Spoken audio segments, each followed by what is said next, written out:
Alors, par quoi commencer? Tout ce qui est stratégie de contenu en fait en 2016 finalement reprend pas mal les bases qu'on pouvait avoir en 2015-2014. Finalement, c'est les mêmes ingrédients qui sont toujours les mêmes. L'idée est de se dire, quand vous faites du contenu, votre contenu cible un besoin de l'internaute. Prenons un exemple, je vends des tondeuses.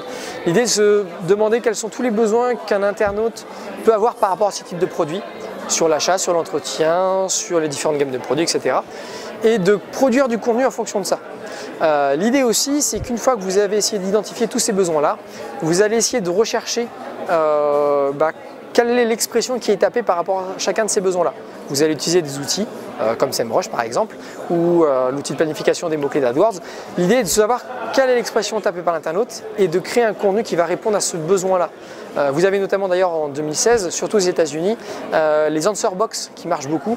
C'est-à-dire que les moteurs de recherche mettent de plus en plus en avant le besoin. Comment faire tel élément, que veut dire tel terme, etc. etc. L'idée c'est ça, c'est de produire du contenu qui est pertinent, que vous rédigez avant tout pour l'internaute, puisque vous répondez à son besoin et que vous, l'idée est de vendre une prestation de service ou de produit, ou de vendre un produit derrière.